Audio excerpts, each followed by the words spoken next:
Akkor ezek voltak a bemelegítő kérdéseim. These are the warming up questions. És most pár szót elmondanék az íróról. I would like to say a few words about the author. De mindez csak bevezetés lesz ahhoz, hogy egy csodálatos kérdésben csúcsosodjon ki. But this all will be just a warming up sentences just to end up in this beautiful summit that will lead into the next phase. Fontos pont Erlend Loe hogy katonai civil szolgálatát egy színházi csoportnál végezte. It's an important part in Loe's life that he performed his civilian service with a theatre troupe. Tanult irodalom, valamint filmelméletet, ez is fontos lesz később. He pursued film and literature studies, which will turn out to be important later. És ez kérdés is, hogy ugye jól tudom, hogy szerepel darabokban és filmekben egyaránt. And am I correct to say that you also appear in plays as well? Are you asking about that? Ezt kérdezed? Do I appear in plays? Szerepelek darabokban? No, I was working as in a theatrical group that's more than 20 years ago. 20 évvel ezelőtt színházi csoportokkal dolgoztam. És most? And now? Not at all, no. Egyáltalán nem. I discovered that it was horrible for me to be an actor. Rájöttem, hogy szörnyű számomra a színészet. And it made me almost sick, and then I discovered that I could write, so I stopped acting altogether. Valóságban rosszul lettem tőle, de közben rájöttem, hogy írni meg tudok. Ezt csak azért kérdeztem, sokkal gördülékenyebb volt ez így a fejemben. Ezt nem fordíts.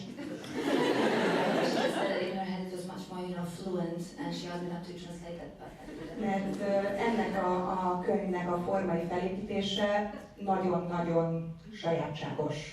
So this book's structural build-up is rather unique. Már a Doppler második részében megfigyelhető volt egy olvasó eltávolító technika. In the sequel of Doppler, you could see this reader alienating technique. De ez jó értelemben. It's like in a positive way. De hogy ezt a könyvet én egyszerűen nem tudtam első lendületre regényként olvasni, mert olyan volt, mint egy kamaradarab színházi előadás prózában. So for me it was very difficult to read this novel when I was first reading it as a novel, because for me I was under the impression that it was more like a chamber play written down. És a kérdésem az, hogy hogyan talált rá erre a formára? And my question is that how did you find this style? It was really a coincidence, and I think... Egészen véletlenül alakult így. Yes, it's okay. I didn't plan it at all. I was just playing around with the dialogue, and first I wrote it in a normal way.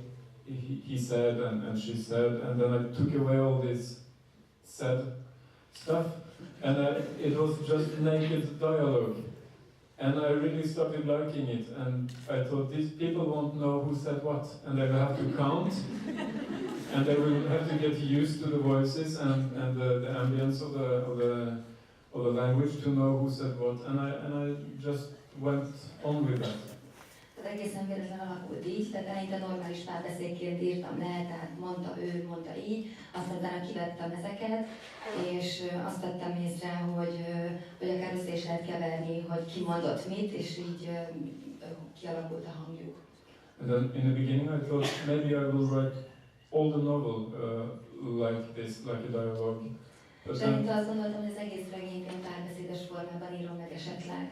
But then it appeared to me that I wouldn't be able to come inside his head, and I really wanted to be inside his head from time to time.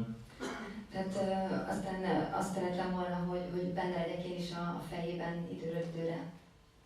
So I also did a little bit of that, but mostly dialogue. Tehát van benne ugye prózai rész, de többsége párbeszéd. Ezeket a prózai részeket én gyakran úgy értelmeztem, mint ahogy a színdarab instrukcióit szokták. Tehát még mindig az lenne a kérdésem, hogy akkor miért nem színdarabban vagy forgatókönyvben írta meg ezt a történetet.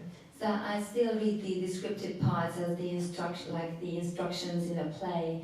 So my question is still like, why didn't you write it as a play? Yeah, it could be a play, and I have written it now like a screenplay. It might become a movie, but there I go even further into his craziness. Tehát, sorry. It could have been a play. Lehetett volna színdarab, de mégis megtartottam ezt, film is lehet belőle, de hogy megmaradt a prózai rész, ezért jobban bele tudunk látni az őrületbe. But I think of it as, even though I didn't know it before I wrote it, afterwards I think of the text as the play that he himself is not able to write. So this is the text now.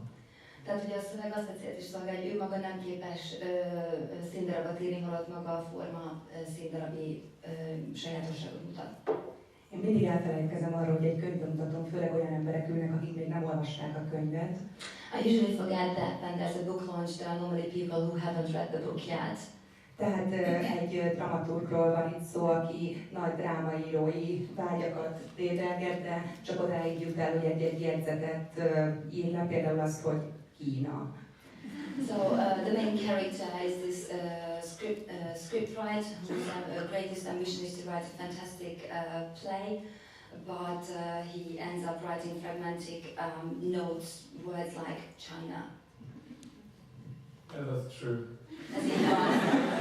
He writes unconnected sentences that goes through his mind, like China, and then like climate. Összefüggéstelen mondatokat firkál lefelé, ilyenek Kína, éghajlat. And other kind of disconnected things that he tries to persuade his wife that it's real work and he's approaching something, whereas he's not really approaching much. Tehát összefüggéstelen dolgokat ír, és közben arról próbálja meggyőzni a feleségét, hogy ez mind-mind vezet valahova, ahol ott valójában nem igazán. I think his tragedy is that as he is convinced that he will at any time be able to write a wonderful play, when he approaches this, it turns out to be very banal sexual dreams. Tehát a tragédia leginkább az, hogy amikor közel kerülne ahhoz, hogy egy darabot írjon, akkor tulajdonképpen egy egészen banális, szexuális vágyálom leírásába torkollik. Azt hiszem, minden olvasó beleesik a hibába, hogy próbálja az írót azonosítani az alakjaival. So I think almost all readers fall into the trap of identifying the characters with the author itself. Nyilvánvaló, hogy itt nem erről van szó, mert az összes könyvét elolvasom, és az egyik kedvenc íróm. So it's obvious in this case that it's not the case with you, because I've read all your books and you are one of my favorite authors. De hát így is önkéntelenül az ember keresi az önéletrajzi vonatkozást. Például említette, hogy 3 gyereke van, és a gyermekkönyveiben Körtnek, a targoncásnak is 3 gyermeke van. So, but still, like you have mentioned that you have 3 children, and like Kurt, the forklift driver, also has 3 children. So how much of your autobiography is built into your books? Yeah, it's the children. It's a number of children. A gyerekek száma. Oh, I'm not sure, but it's not that much. Of course, in books like Naive Super, it's closer to me because I was very much into, how should I put it, identifying with the situation that this character was. Tehát nem igazán, persze esetenként igen, például a Naiv Szuper esetében sokkal jobban tudtam azonosulni a szereplővel. But even this text is a fiction. People often think that they have read about me because, especially in the first books I write in the first person tense, in the present tense, so it becomes very close. Tehát sokakkal megesik, hogy velem azonosítják, amit főleg a korai regényeket, mert hogy azokat egyes szám első szemében írtam, és azokat könnyebb közelének érezni, vagy közelebb emelni. And I've often experienced that people are disappointed when I say, no, it's a fiction, it's not about me, you know, it's a technique. És gyakran tapasztalom, hogy sokakat csalódással tölt el, amikor mondom, hogy nem, ez fikció, ez egy technika, ez nem rólam szól.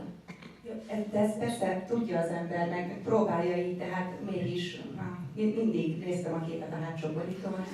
So, of course you know this and you accept this, but somehow you still have this feeling. And yes, I was just staring at the picture on the back inside cover and I was thinking, Én is nézem, hogy kezdjük félrecsúszni. I feel that we're going around a little bit. Ezért arról érdeklődnék, hogy számomra két nagyon markáns írói hatás nyilvánult meg ezekben a könyvekben. I think I can point out two very significant influences on your books from different authors. És mindkét esetben, vagy egyik esetben sem északi írókról van szó. And neither of them are northern writers. És legerőteljesebbnek, de nem is hatás, hiszen kortársról van szó, Nick Hornby hatását vagy jellegzetességeit. So most strongly I would say there's a strong presence or like influence of Nick Hornby, the contemporary writer. És kedveli-e, vagy egyáltalán nem? Oh, so the question is, do you like him or not at all? Vagy érzi-e ezt a fajta hasonlóságot, ami inkább ilyen érintkezéses, vagy nem tudom jobban kifejezni? Do you feel this sort of similarity? Yes, but I like him, but I hadn't read him until after I wrote my super. Szeretem, de egészen a nagy szuperig nem olvastam. So I often get this question, you took the list, etc. from him, and I didn't know his literature until later. But I like Fever Pitch and High Fidelity, and not everything he's written, but he has, I can see that we have a lot of common points in the way of using humor, creating quite simple situations, playing around with the characters, etc. Having some beautiful losers in our texts. Tehát többen kérdezték például a listakészítés, az Hornbytól jött el, és ugye ezt később olvastam én, és igen, szeretem, például a focilázt, meg a popcsajok, stb. Azt olvastam, nem az összes könyvét szeretem, és igen, az hasonló, hogy szeretünk játszani a karakterrel, a humor, a helyzetek, de nem teljes mértékig. I remember reading Fever Pitch, and it's a wonderful scene where he walks around thinking, as always, about Arsenal. Emlékszem a focilázban arra a gyönyörű jelenetre, amikor a főhős sétál fel alá, és természetesen mindig az Arsenal foci csapaton mereng. And his girlfriend, hand in hand, asks him, what are you thinking about? És miközben a kézen fogva sétál a csajával, a leány megkérdezi tőle, mire gondolsz? And of course he thinks it's very difficult to admit the truth that it's Arsenal yet again. És igen, nehezére esik, de valami, hogy igen, most is az Arsenalra gondol. And this is, I think it's very simple and very precise and wonderfully written, and these kinds of ideas I like very much, and I could have written that if I was, had that idea. It's the same kind of things. Yeah. Tehát, hogy ez például gyönyörűen és precízen van megírva, és hogyha az életemet volna, én is hasonlóképpen tettem volna.